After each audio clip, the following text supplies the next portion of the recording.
If you're watching this video, thank you for clicking. This is my, it's like an ad lib, short biography of my life on what it's like having two narcissistic parents. This is something it's like 20 plus years in the making, from my early upbringing to when I got out of the military when I was 23. But I'm just going to say this right up front. I firmly believe all this that I'm about to tell you. I've been studying this ever since I went no contact with my narcissistic father 6 years ago, almost 6 years ago. It'll be 6 years in January. But it's just this whole experience, this human experience I've had with people like this in my life. It has profoundly affected me. It is so it's a testament to the cruelty of humans and lack of empathy, severe lack of empathy. But to start off, I have both my parents, which I'm not a psychiatrist or anything, but I feel like I've studied this enough and I've analyzed their behavior enough, because I feel like no one knows my parents better than me and my siblings, because we had to be there for the fake public persona and the horrible, cruel, apathetic, behind closed doors persona.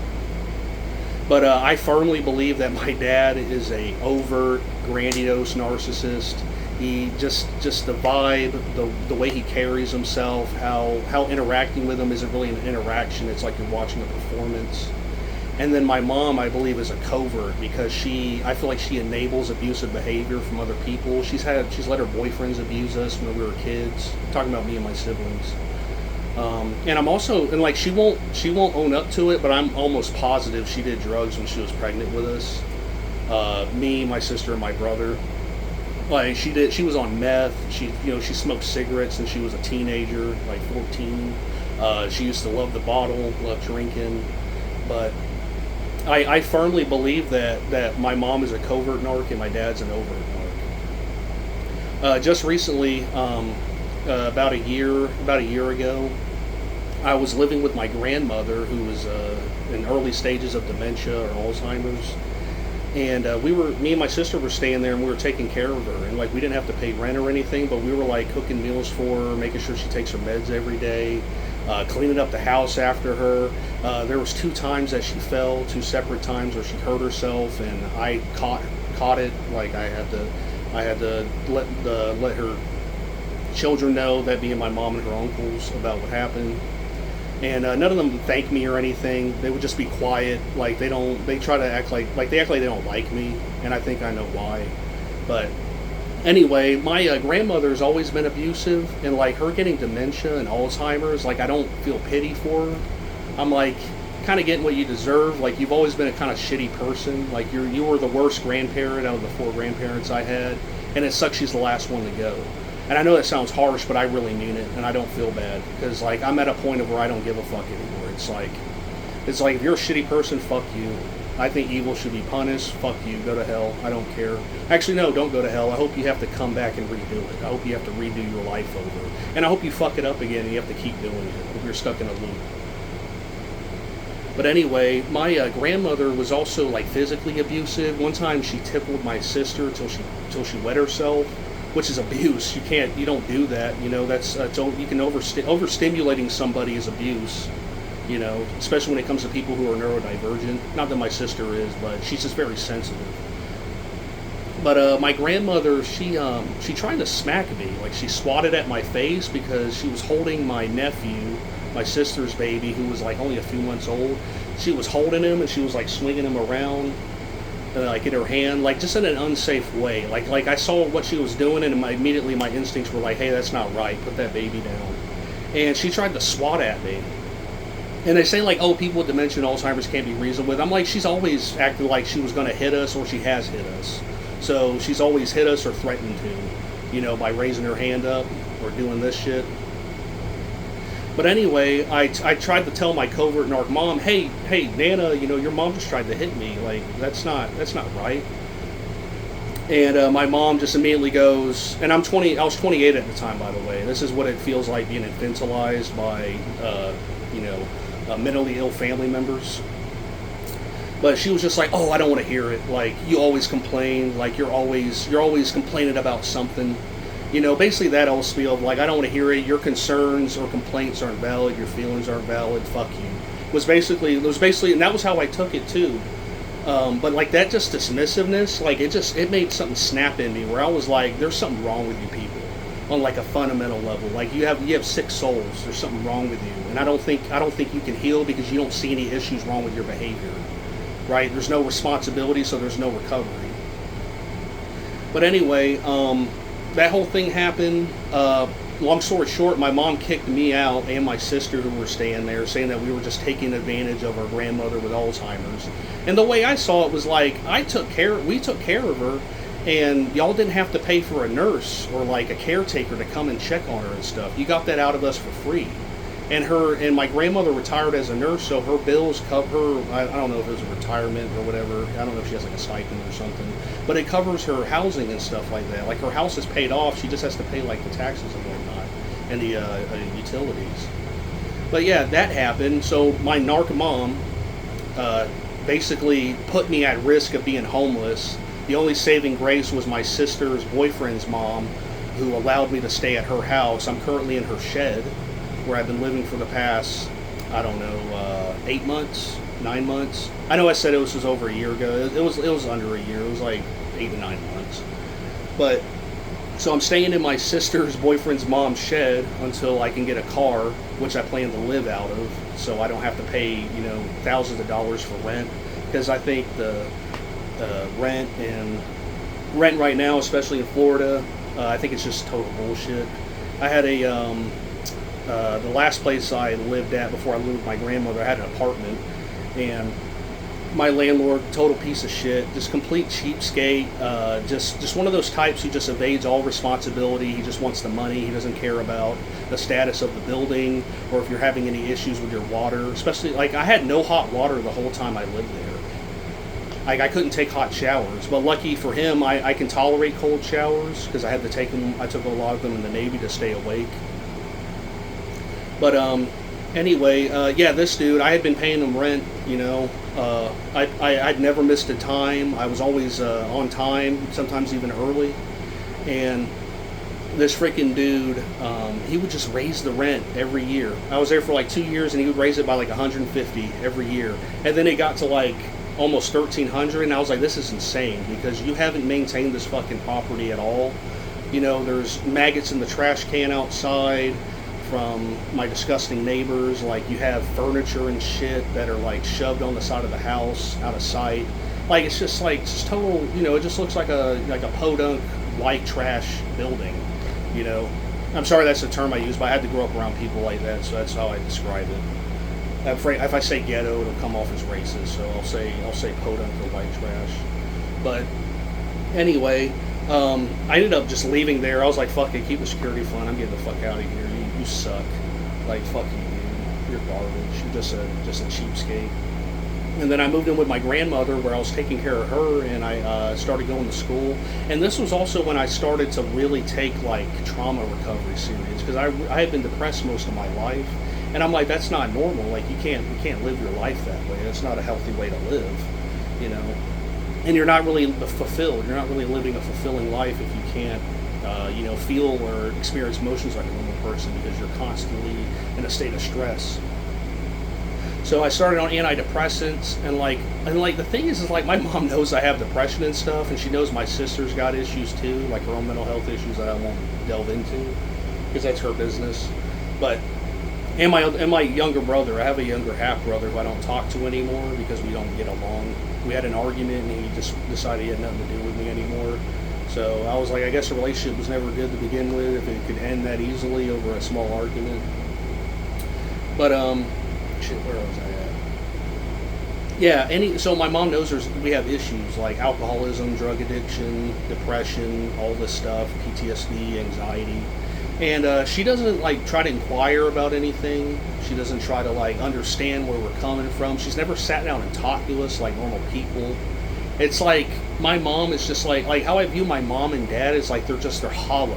Like there's no substance. There's nothing inside. Like there's nothing. Like there's just like I'm guessing it's just turmoil, and there's a void. Like that's all they have, and all they can do is try to make me and my sister feel like shit. To make themselves feel better, which that's something I've never understood about narc parents is that they treat their own family and children like they're the worst, while treating strangers with like great like with praise and kindness, like they're the bee's knees, all that stuff.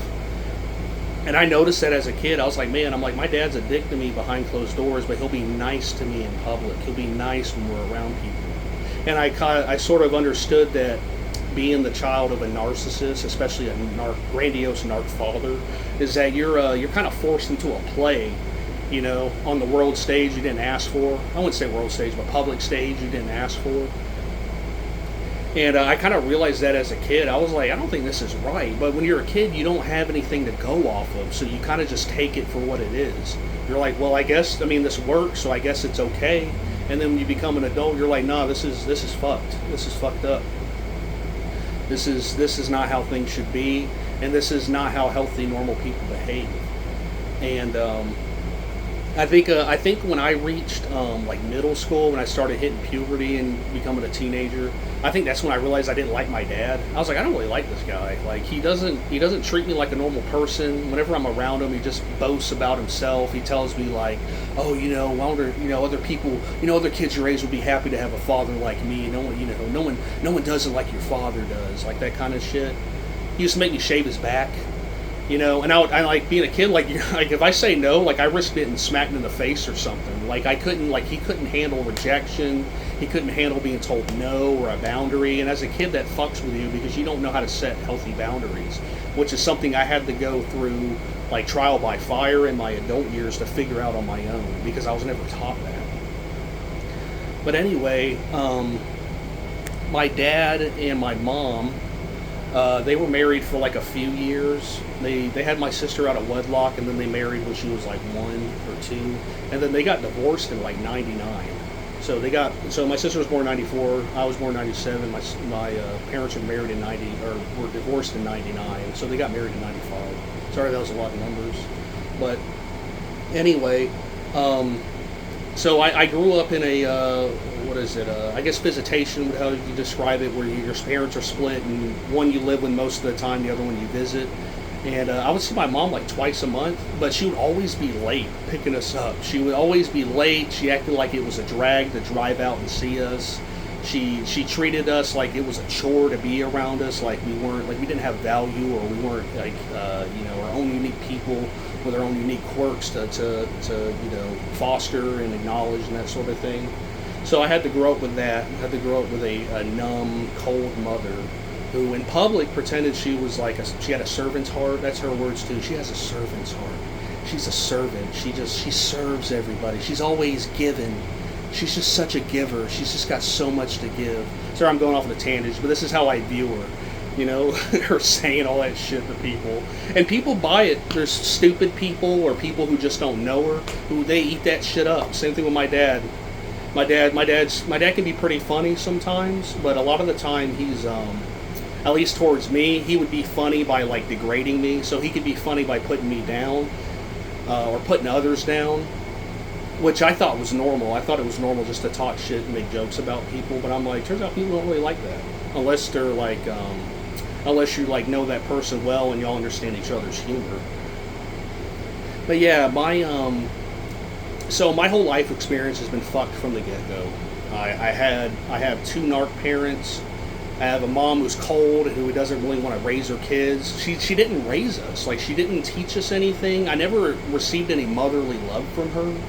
Like, I think the most love I've ever seen from her is her taking me to the psych ward so I could be on antidepressants because I was dealing with depression severely. I've had major depression most of my life. And having to learn how to separate, like, your mental illness from who you are is very hard to do. And that's taken so much work, and I don't even think I've sorted through all my bullshit yet. I've separated my depression from who I am. It's like they're intertwined still a little bit. And Anyway, I'll go back to my dad.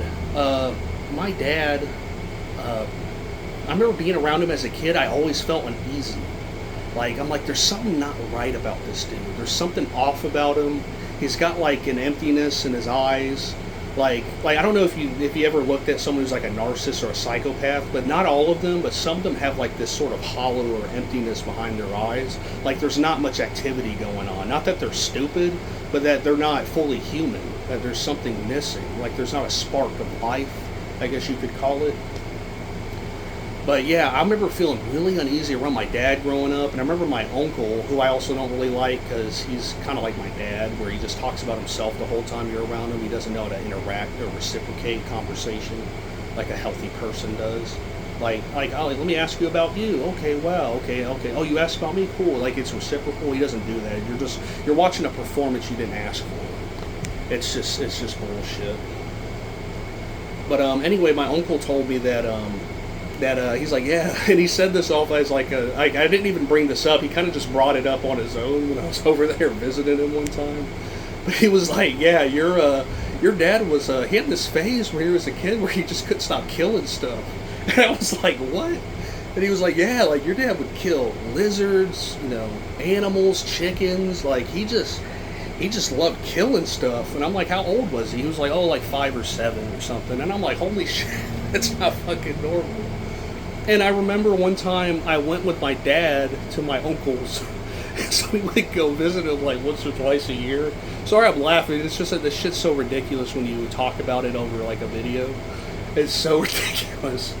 But my dad was like, I had my BB gun and I would take it with me, and I didn't really like shooting animals and stuff with it. I wasn't really like that. I had a phase when I was like 5 where I liked to hurt insects and stuff or lizards, but I kind of grew out of it because I'm like, I don't like making animals suffer for no reason. Like there's no point. Like it just makes you look like a shitty person too. Like there's no, like it's just not a good way to be. But anyway, I would take my BB gun over to my uncle's house because he had a pond in the backyard, like way back. He had like 3 acres, and it was like in the way back where it's all overgrown and stuff. The rest of it was like kind of like farmland, like it had been plowed and cut. But I would take my BB gun out there and I would shoot like lily pads, and I would just shoot the stems so they would like fall over. And I remember one time my dad was like, hey Cole, I'm gonna teach you how to hunt. And I was like, okay, I'm not gonna say no because, well, one, I'm like, okay, maybe he's trying to spend time with me because I kind of had that hopefulness as a kid of like, maybe this time my dad will actually act like a normal dad, which rarely happened. I think I can only name once or twice that's ever happened. It's just few and far between. But he like took my BB gun. He was like, hey, follow me. So we went into like the bushes and the brush behind like the pond, and he tells me to like be quiet, like shh, like don't move, be quiet. And he like raises the BB gun up, and he shoots like a blue jay or something. It was like a blue jay, or I don't think it was a cardinal or something. It was brightly colored. But he shot it and killed it, and I was like, holy shit. And then he shot and killed another one, and he did this like 2 or 3 times. And he gives me the BB gun back, and he goes, yeah, that's how you do it. Now throw those out into the water, or throw them out into like the bushes or whatever. Like talking about the dead birds, like grab them and throw them. So he made me pick up these dead birds he killed with my BB gun and go chuck them into the bushes for him. Because he's like, yeah, if your uncle sees that, he might get upset. And I'm like, okay, okay, man. Like, you already anticipate how my uncle's going to react. That's funny. It's in a fucked up way. Well, I mean funny, not literally funny, but just in a messed up way. So anyway, back to talking about my parents. I went into the military right out of high school when I was 18. Went in the military. I joined the Navy. I literally went to boot camp like a month after I graduated high school. I graduated high school May 29, 2015, and I left for boot camp like June 23rd. Like I was out of Florida. I was like, fuck this shit. And so I went to boot camp. I was in the Navy. I passed basic training, went to A school, passed A school, got assigned to a submarine. And the whole time I was in the Navy, I was stressed out the whole time I was in. Like, I think having narc parents, like, set me up to just be a stress-filled individual, just full of cortisol, because they never taught me how to regulate emotions or even acknowledge emotions.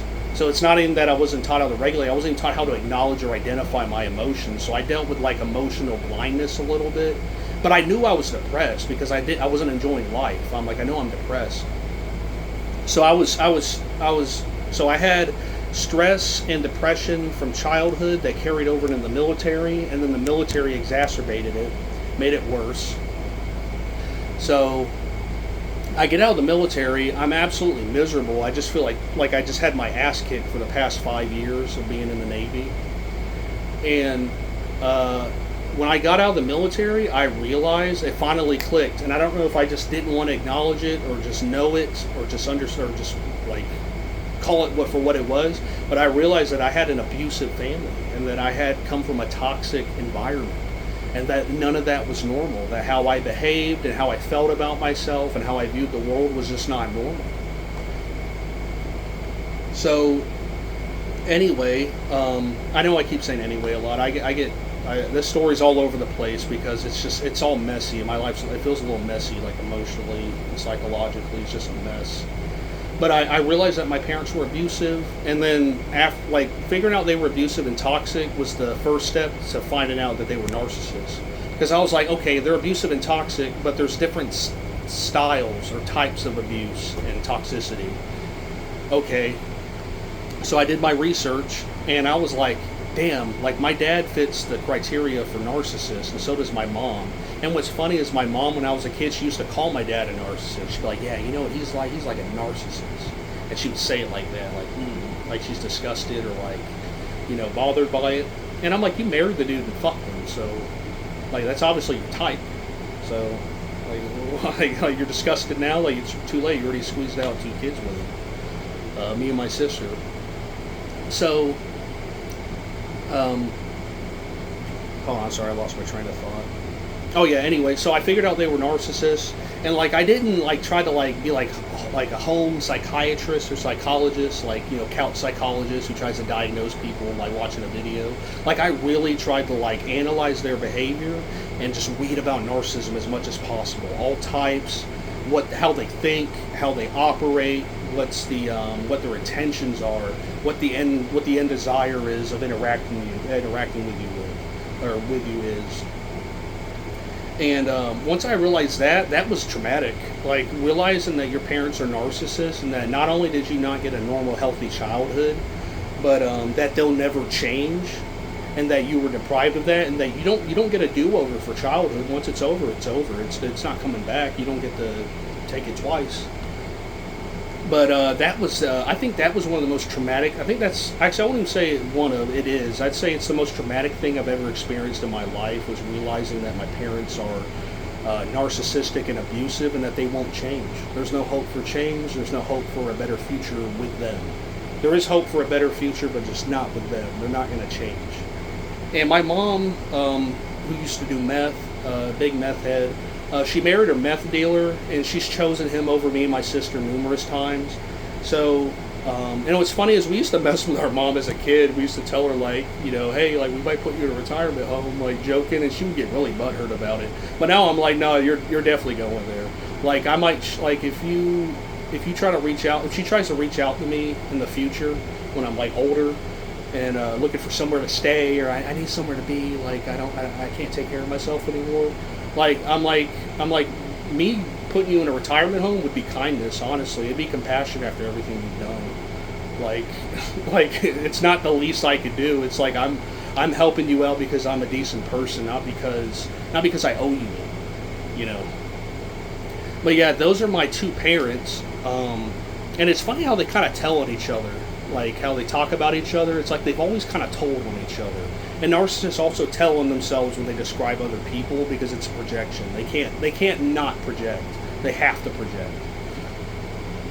But my dad, but right now here, 2026, July 2026, I haven't spoken to my mom since October of last year, and I haven't spoken to my dad since January 2021, since I was 23. I'm 29 now. I'll be 30 in April, next April. And honestly, it bothered me at first, because I'm like, why do I have to go through this? Why is this happening to me? But now I just I reached the point of where I just accept it for what it is. I didn't ask for it.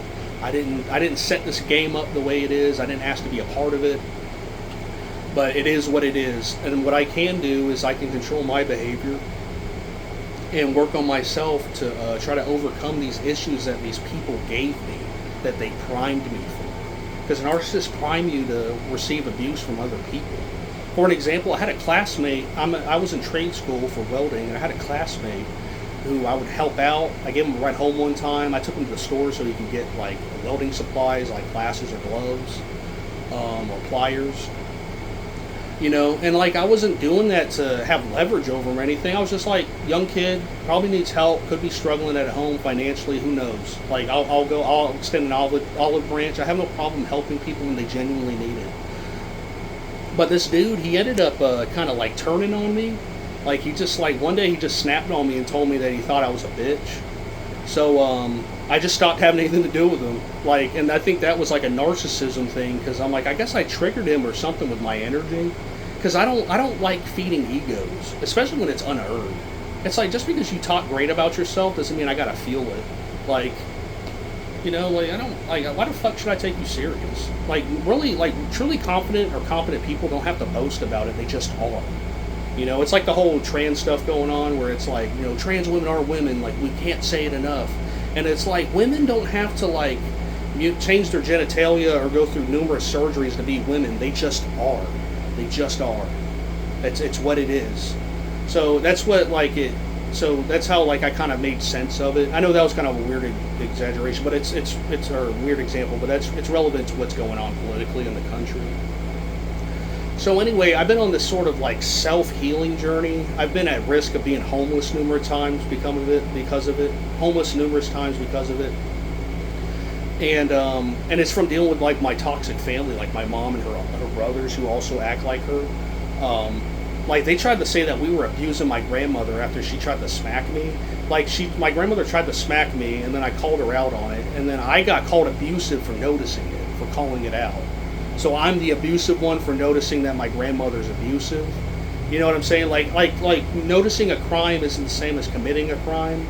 But if you try to explain to my mom, she'll just blow you off. She don't want to hear it. She believes what she wants to believe. It's very sad. My mom and dad, like they make me sad, but it's not really in a depressing way anymore. It's in a more of a pathetic way. Like, man, like it's so like it's pathetic that you're like this, because you'll never experience like the true human experience, full range of emotions, love, selflessness. Like you'll never experience that and the fruits of it. So it's just like they make me so sad, because it's squandered potential. You know, it's just like I just have no hope for them anymore. Like they're not going to change. But I've had thoughts about breaking no contact with my dad, not because I actually want to talk to him, but just out of compassion. Like not that he deserves it, but because I feel like I would be I feel like it would make me a decent person to at least visit him once, since I haven't seen him in over 5 years. But I just know that like I'm gonna have to be strict with boundaries, and that if he does anything that pisses me off or that irks me the wrong way, that I just need to leave, and not even make a big noise about it. Just walk out and leave. But I thought about breaking no contact with my dad for Thanksgiving this year, because I guess he wants to see me. But I think he knows that I figured him out. I feel like both my mom and dad know I figured them out. That's why they don't want anything to do with me, because I feel like I feel like my mom's discarded me because she can't control me, and I've discarded my dad because I've realized what kind of person he is and how he treats me isn't right, and that I shouldn't have to tolerate that from anybody, including my own parents. So I've thought about breaking no contact this Thanksgiving, but I'm not sure. I'm not sure if I'm going to do it. Like I might change my mind right when it gets up to it. But if I do go and visit him, I'm not gonna contact him a month before, be like, hey Dad, how's it going? I just wanted to see you for Thanksgiving. I'm just gonna ask my sister, who still talks to him, like the day before Thanksgiving, be like, hey, tell Dad I'm gonna visit for Thanksgiving. That way he can't prepare for anything. And I know that sounds psychological warfare, but this relationship, this dynamic I have with my parents, it is psychological warfare and it's spiritual warfare. Like when you have conflict with narcissists, it's not just you hurt me, that's wrong, I need to hurt you back, or it's not about getting even or anything like that. It's spiritual warfare. It's about not falling into the same mental lineup that they are, which is completely unhealthy and maladaptive, which is exploiting other people for emotional gain. That's not normal, that's not healthy. And I feel like the best way to get back at them is to just not be like that. Like I just won't be like you. That's how I'll get back at you, is I just won't be like you. Not that I'll be everything that you aren't, but I just won't be like the shitty aspects of you. I won't be like you. But my life journey with all this, like sometimes it's hard to wrap my head around, and there'll be times where I'll grieve about it because I'm just like, man, this is so fucked. But like I also like to believe that, you know, whatever life life doesn't throw things at you that you can't get through. So I must have been born to these two kind of people for a reason. I must be like, and I'm not just that like I have value as a human period, but like that my personality type was meant to be born to these types of people to have conflict with them. Because like the way I see it is that my parents don't deserve peace because they never gave me any peace. They never taught me peace. I had to learn that all on my own. I was an emotional orphan. You know, I feel like I raised myself through trial and error. Not from my dad sitting down and talking to me and being like, well, son, this is the way the world is, and you just got to do this, and this is how I did it. Like, they've never done that with me. They'd rather just kick you to the curb, trial by fire, figure it out on your own. We don't have the time or energy to teach you, even though you're my kid. But I remember my dad. I'll talk about some of the abuse my dad did when I was a kid. First one off the top of my head was he would make me do yard work with him. We lived in a little suburb, a little like 3-bedroom house, and the yard was shitty. Like it had shitty grass, like there were sand spurs everywhere, or spikes, or whatever you want to call them, sand spikes. And the grass, like it had to be, it needed to be sodded. Like it needed to be completely cut up, sodded, redone. But the landlord never did that. He like promised my dad when he applied for that house, like to rent. And he's like, yeah, you know, once you're here, once you've paid off the first few months, I'll have them come out and sod the yard, which the guy never did, the landlord. But anyway, my dad would have me do yard work with him, and like our mower was fucked up, so it took like 2 people to get it started. Like if you sat on it and cranked it and started it, if you stood up, it shut off automatically. And the battery on it was also shit, so he would have to jump it with his car. But he would make me sit on it or whatever, and he would just like talk shit to me the whole time I was there. Like, why you sit like that? Why aren't you talking? Like, blah blah blah. And I'm like, dude, I don't enjoy being around you. But as a kid, like I couldn't formulate that sort of thought process yet, and I didn't want to. I didn't want to acknowledge that my parents were abusive. It was too big of a pill to swallow. But anyway, my dad, so I'd have to help him start the mower, which I hated doing, and then he would make me weed whack the yard, and he would always just complain about how I weed whacked. He's like, you're not doing it right. Like the grass looks uneven, and I'm like, in my head, I'm like, the whole fucking yard's uneven. All the grass is uneven. Like it needs to be sodded. Like the whole yard is fucked. But he would just get mad at me, and I remember one time he threatened to punch me in the stomach because I wasn't weed whacking right. He like came up, like ripped the weed whacker out of my hands. He's like, you're starting to piss me off. And I would just stand there, like I would fawn because I didn't know what to do. Because if I show any emotion, if I react, if I try to run away, I get hurt. He'll hurt me. So I would just fawn, and he would just be like, I'm gonna put you in the fucking stomach if you don't stop doing that right now. If you don't start doing this right. And there was so doing yard work with him sucked, especially living in Florida in the summer. You got to do yard work like every 2 weeks, so the yard gets crazy. So that shit sucked. I think out of all the times I did yard work with him, which was several, I did it like dozens of times with him. I think he only complimented me one time. There's only one time that I weed whacked and he didn't get on to me, and he said, "Yeah, it looks good." And I'm like, you had to have just been in a good mood that day. You like that's what it was. But anyway, shit. Oh yeah, back to the abuse. So, like my dad, like he would get on to me, and he would basically like he would tell me like if he was getting on to me in the living room, we had a big mirror on the wall. It was like my grandmother's. It weighed like 75 pounds. It was really big. I think it was made of like, it had like a metal frame. It was really nice, but he would like if he was getting on to me for something, because he would get on to me for like I remember one time he got on to us because we threw out a jar of peanut butter because we thought it was bad because it had like that oil on top, and we thought that like that meant it was like separating like milk does, because I was like 10, like I didn't know. I didn't know how peanut butter lasts, like the shelf life of peanut butter, and I just didn't think to check the expiration date. But we threw it out. I remember my dad woke me and my sister up at like 1 in the morning and had us standing in the living room, and he just yelled at us and pointed his finger at us for like 30 minutes straight. And I remember, like, I would just stand there with like a blank stare like this, and he'd be like, "Go look at your face in the mirror. Go look at that face. Go look at the face you're making. Yeah. Go look at your face." And I think he hated that face because that was like my, like, I'm fed up with you face. And I had that as a kid at my parent. Like, I had that face, like, I made that face towards my parent who I was fed up with. But I think I was fed up with my dad at like a really young age. I think subconsciously or unconsciously, I knew from like a long time ago that there was something not right about these people.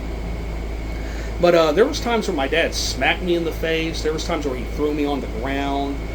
Whenever he would spank us, he wouldn't spank us like with his hand. He had a big like 2x4 that had like that was saran wrapped, and he had like a duct tape on the grip to like hold it better. And he would paddle us with that. And he would do it hard. And I remember, like, he would do it so hard that I would put my hands to block it, and I, like, he would hit my fingers in my hand, and he'd be like, "Don't do that, because if I break your fingers, I'll get in trouble." You know, like, he would, like, that's what he would say. And what was always the most bizarre thing is, like, I got my ass whooped a lot growing up. I think me and my dad are naturally at odds as people. But as a kid, like, you can't fight an adult. You know, I can't win against my dad, who also worked out, so I couldn't win against him. And I remember he would make me hug him after he would whoop me, like with like a paddle or like with a belt or something. He would make me hug him, and I never wanted to do it because in my head I'm like, dude, you just assaulted me. I don't want to touch you. Like I don't want to be around you. I want to get away from you. You're a source of pain, not a source of comfort. So that was my plan. And I don't know, like those memories as like of getting spanked as a kid. I remember like feeling terrified of like, what if my dad kills me because his rage is so scary. Because when my dad would rage, his face would get like bright red, and I know it's narcissistic rage, so it's really intense. But his face would get bright red, and he has blue eyes like me, and like it would just make him look crazy. Like he would just like that, like just look nuts. And I know that the face looks funny, but he would make a face like that. Like he would put his lips together like this and do it like that.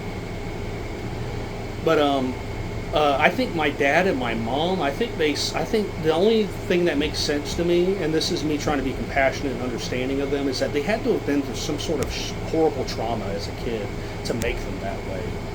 I think both of them. I think both of them suffered molestation from a family member.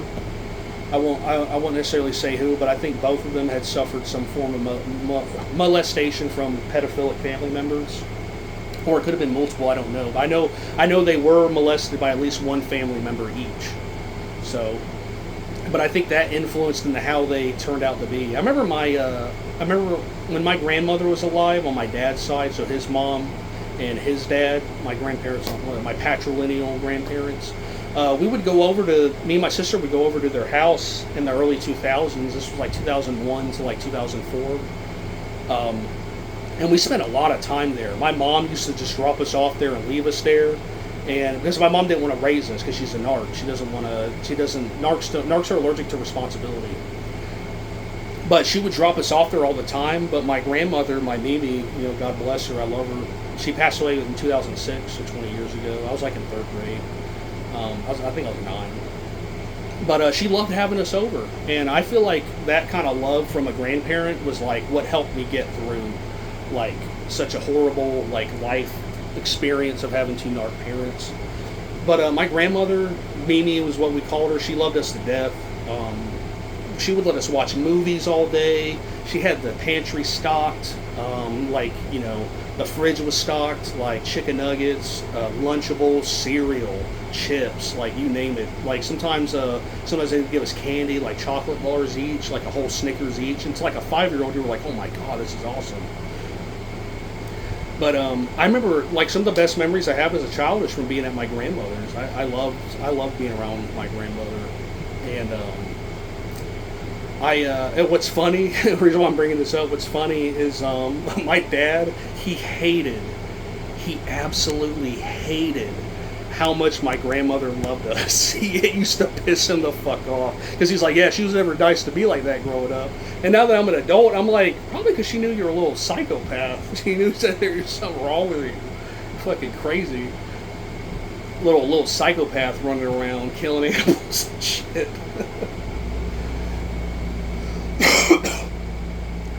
But so my saving grace was having a loving grandmother on my dad's side, and the other saving grace was having a loving grandfather on my mom's side. My mom's dad, who we call Papaw or just Grandpa, I feel like he loved us. Like, he would take care of us. He would take us to the store with us. He would talk to us. He would tell us stories. Like, I felt like he actually liked being around us. And part of me was just like I had been just a little more nicer, and I just was more grateful to him when he was around, because he passed away in 2020. Not from COVID. It was from just old age, natural causes. But I just I wish I could just thank him. I wish I could thank him and my Mimi on my dad's side of like, thank you for like actually loving and caring for us, because we didn't get that from our parents. And I miss my grandparents. I don't miss my grandmother as dementia, because she's, like I said, she doesn't really have any redeeming qualities. Like, it's hard for me to like feel guilt, feel sympathy for her or empathy for her. And it's not because I don't have empathy, but it's just because of how shitty she's been to me. It's like there's too much bad blood. And I remember her hitting me as a kid too. She hit us with hangers and stuff. And I remember whenever she would wake up, because she worked as a nurse night shift at the hospital, my town's local hospital, she would whenever we would go visit my mom on visitation. My mom never had a house when we had visitation with her growing up. She lived with her parents, my grandmother and grandfather on her side. She lived with them, and they let her stay there. She lived there for like 30 years.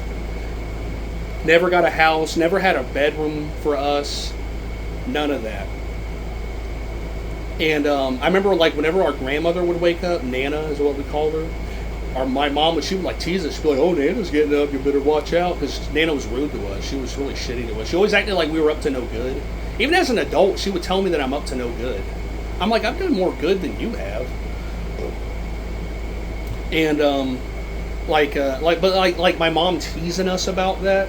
Like, how the fuck is that normal? Teasing your kids about their hateful grandmother. You know, oh, grandmother's up, you better watch out, she might be nasty, like that kind of thing. And it's like, how's that funny? And I remember telling my mom when I was staying at my grandmother's a year ago, taking care of her. I remember telling her I can't remember what I think I told her that she kept hiding the detergent. Like, she has dementia, so she can't remember to put things back in the right spot. But she would like hide the detergent. Like, she would put it like in random places, in like the hallway closet or underneath the sink or something. And I'm like, the detergent stays in the laundry room. It just like that's where it's used. That's where it stays. But like, you couldn't reason with her. But I remember telling my mom about that, and she would just laugh. She thought it was hilarious. Like knees slapping, laughing, like oh yeah, she's the best. She's putting you all through the ringer. And my mom has a stupid Southern accent. It pisses me off. She sounds so fucking stupid. But she would laugh at us. She'd be like glad that our grandmother was like causing us suffering or was irritating us, making us uncomfortable. You know, like it's just a game. You know, it's just a joke. Anyway, that was my experience with my mom and my grandmother. And like I said, I haven't spoken to my dad in like almost 6 years. Come January, it'll be 6 years. It's like 5.5 now, I guess. But I'm not really sure I want to talk to him again. I'll see how I feel when the time comes up. I like to tell myself that I'll cross that bridge when I get to it, but you know, like I said, I'll just have to see when it comes up. Trying to think of other stuff. One of the ugliest things my dad. So my sister was SA'd like a few years ago, and you know, it was traumatic for her, which you know, completely makes sense. Like, horrible experience. I wouldn't wish that on anybody, especially on any women. And the way my dad reacted about that whole thing, because she got SA'd when I was in the military, and I remember her calling me or telling me to call her, and I was talking to her on the phone. She goes, hey, something happened to me, and you know, this is what happened, blah blah blah. And I just remember being like, oh man, like that sucks, like that's shitty. But my dad, the way he reacted about it was like, he just got quiet. Like, he just didn't know how to emotionally, like, support or resonate with my sister on an emotional level. He just went like, oh, I'm sorry that happened to you. Anyway, like, just kind of brush it over. But I remember my dad like brought it up one time when I was working for him when I got out of the military. When I got out of the military in 2020, I worked for my dad for a few months as a funeral assistant, and that's when I cut him off because I was like, not only do I never want to work for this dude again, I don't want to be around him. But I remember we were at the funeral home, and I was talking to him in his office because he's a funeral director, and he was like talking about my sister and her getting SA'd. Sorry if that was loud. And he was like, he looks at me and he goes, "Hey, did anything ever happen to you as a kid? Did anybody ever touch you or anything?" And he seemed like genuinely concerned. And I was like, "Oh wow, like my dad's actually showing some empathy for us. That's interesting. Some like emotional, like he's actually trying to be like, you know, emotionally level with me on something, connect with me." And I go, "No, I'm like, I think I'm lucky. I never got molested or anything by anybody. I don't remember ever being touched or anything like that." I remember a teacher one time when I was in elementary school. She rubbed my shoulders weird. I was like on the computer in the computer lab for like an after school program thing with other kids, and she's like walking around like making sure we're all doing like our assignments on the computer. And she runs over and she starts like rubbing my shoulders and stuff. And I just remember being like, "What the fuck is going on? Why is this old lady rubbing my shoulders?" But anyway, I never told my dad about that because he would just probably find it funny. But I didn't bring that up or anything when he was asking me about me being SA'd or anything. I was like, no, I'm like consider myself lucky. I don't think I don't have any memories of that ever happening or anything. And he looks me dead in the face and he goes, "Well, probably the reason why you weren't molested is because you're such an ugly kid." Because he would always tell me I was an ugly kid growing up. And I'm like, I look just like you, dude. Like you're looking in the mirror and calling yourself ugly. Like I look just like you. But I mean, that's just one instance of like shitty things my dad said to me. Like if he was being a dick to me as a kid, like because he used to bully me, like just make fun of how I walked, how I talked, everything. Everything was like a slight or was cringy to him. And I remember he would just make fun of like my face. He'd be like, "Oh, look at Coleman, he's making a sad face. He's sad. Everybody look at him. Everybody look." And he would like point and laugh like that, like the literal like kid bullying, where all the kids are pointing at the kid on the playground and laughing, ha ha ha, and he's on the ground crying. It was literally like that, like out of a fucking movie, out of like an '80s movie or something. But having gone through all this. And like going through trauma recovery was like what I had to do with all this stuff I experienced, like that whole thing, like my dad, like, you know, just like shit like that, like him saying ugly, horrible things to me that you shouldn't say to your kid. Because like, well, I'm like, what am I supposed to do with this information? You're just trying to tear me down. But on my trauma recovery is I've had to learn to like reframe everything and separate myself from like responsibility. Like my dad being shitty to me, I took responsibility for it. Of like, oh, I deserve it. I'm making him act this way. I'm getting this reaction out of him because of how I am, because I'm flawed. And I had to reframe that thinking like completely. I had to really sit down and think and be like, was that me? Or was that just this unhealthy adult who never learned how to regulate or who can't cope on their own? And it's the latter. My dad, like what I've learned about my parents is, and what I've had to realize too, and this helped me, is that I'm stronger than them. Because I'm like, if I can endure abuse like that from them, and not be a narcissist, then I must have something in me that's tougher than they are. And like coming to that realization, that really like helped me. That's really helped me with like trauma recovery. I'm on antidepressants. I'm taking stuff for like sleep. Serotonin or SSRIs, that sort of thing. But I'm on antidepressants. I've been on antidepressants for like over a year and a half now, like consistently. Like I had to get Baker-acted, or I self-Baker-acted just so I could get my meds changed. Like that's how serious I took it. I'm like I can stomach being in the psych ward for 5 days if they get my meds right. I'm completely okay with that. Even though I met some like horrible people in the psych ward, I also met some nice people too. Some of the nurses and staff are nice too. So I've been to the psych ward numerous times, self-voluntary or whatever, I guess, voluntary, self-admission. And I've been on antidepressants, and I really feel like I'm seeing results. Like I feel different. I feel like I sleep better. Like I don't wake up in the middle of the night. I don't have nightmares about my dad anymore. I used to have nightmares about my dad when I cut him off. I had nightmares about him coming to my house and beating the shit out of me or something. Like, oh, you think you can cut me off? Like, I'm your dad. I'll fuck you up. Like that kind of thing. And I don't have dreams like that anymore. I don't feel triggered when I think about the abuse that my dad did to me as much anymore. Sometimes I feel more anger towards my mom because my mom was more neglectful. My dad was more of like an active abuser. My mom was more of a passive abuser. And I think neglect, I think out of all traumas, sexual, physical, psychological, or mental, I believe that neglect is like the worst trauma you can do to a kid because it teaches them that they don't matter. And if you teach your kid that they don't matter, that basically fucks up any motivation to do anything. Well, if I don't matter, it doesn't matter if I get a job. It doesn't matter if I make money. Like, I don't matter. You know, like, it doesn't, you know, if I don't matter, then nothing matters, is what it seems like. And I had to deal with, like, self-worth issues like that for a while where I just felt like there was, like, just something inherently wrong with me, that I was just flawed. Like, people aren't going to like me. They're not going to, like, they're just going to see that I'm weird or different, and that they're just going to be like, I don't want to be around that. What a weirdo.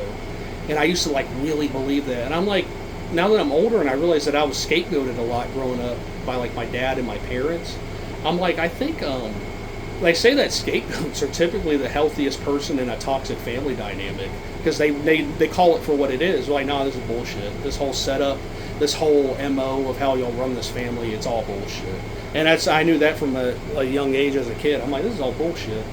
This is all fucking made up. This manufactured drama. These toxic family dynamics are artificial. These people are artificial. My parents are fake. They're frauds. And, like, you just realize that, like, you just see through the illusion. It's like in Wizard of Oz when the curtain falls down and you see the guy behind on the computer or whatever. And it's like, oh, yep, the guy behind the curtain. Like, you just realize it's all an illusion. It's all fake. And it only has as much power as you're willing to buy into it. And buying into it isn't going to make it turn out better. You know, you're just and I realize I'm just enabling it. And I'm like, not only do I need to, like, work on myself and be better, but I need to learn to not enable people who act this way.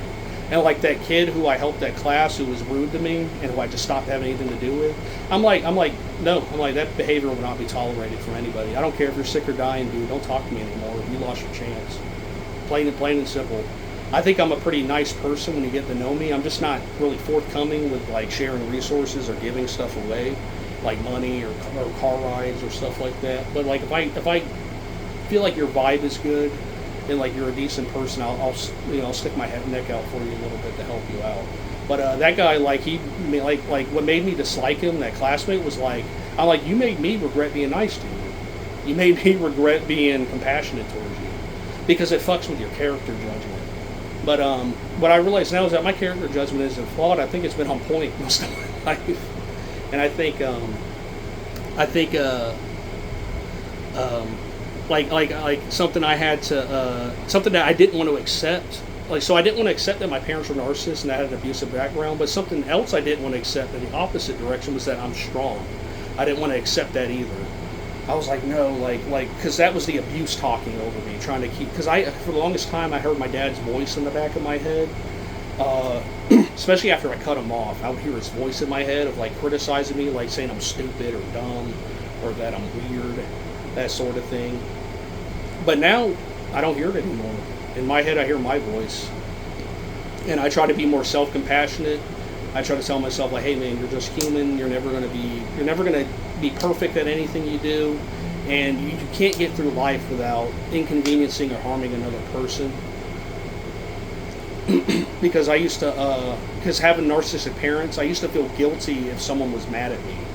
Like if my dad was mad at me, I knew that meant danger, and I used to feel like that towards other people who weren't in my toxic family dynamic. Like if I butted heads with a classmate over something, or a teacher, even though I felt like I was right, I would feel guilty for making them upset. Like, oh, how could I make them uncomfortable like that? And what I've also had to learn, with my recovery is that you can't get through life without making people uncomfortable. It's just going to happen. And if you're someone like me who just makes people uncomfortable with how you articulate yourself or talk or express your feelings and thoughts, it's going to happen. It's just bound to happen. It's just what it is. I can't control how people react to me. That was something, because as a kid, having a narc parent, you try to control your parents' reaction to you. Like, oh, maybe if I walk quietly enough through the house, if I say hey to my dad enough, or if I say hey to him, if I say good morning to him every morning, or if I get him his favorite soda or something out of the fridge, he'll finally stop and he'll like me and we'll get along and everything will be chipper. And that's absolutely not how that works. Not at all. People, you can do everything right. You can literally save someone's life, and it's up to that person if they want to bitch at you about it. It's what it is. It's just how people are. It's a tale as old as time is what I think. And something else I've thought about with like the way I grew up and being the child of two narcissists is that I'm like I feel like this, as long as human families have been around, this has been a thing. Like I'm sure there were Stone Age families that had a narcissistic family member. I'm sure this is a tale as old as time. It's been a tale as old as millennia. Like as long as humans have been around, there's been these kind of issues. So that being said, the reason why I made this video was so I could hopefully resonate or reach out to people who have similar experiences, whether they have one narc parent or two like I did, and so they can understand they're not alone, and that if they were to comment on the video or talk to me or reach out to me, that I understand where they're coming from. Like, hey, like you didn't deserve to be treated that way. You were a victim of shitty circumstances. But there's a saying I like that plants can't control where their seeds fall, but they say like you should grow where you were planted, or you should grow where you were rooted. So given my life story, it's up to me to reframe it and make a positive meaning of it to help me get through life. So that being said, thank you for watching this. Sorry for a lot of the uhs and anyways and buts and whatnot. I'm not really good at segueing, probably because I don't make videos like this that often. I'm wearing my this Hawaiian shirt my sister got me. I call it my lucky shirt. It's really hot here for it, so that's why I got it on. But anyway, thank you for watching this. Please comment if you have any similar experiences or if you have any questions. I'm just like my story. I'm just laying it out here, just laying it out bare. Just like, hey, like whoever wants to listen to this and resonate with it or understand it, like it's all for you. Like take from it what you can. Find the patterns that you see in my story that resonate with yours. Like, just I hope you can make the best of it. Thank you for watching.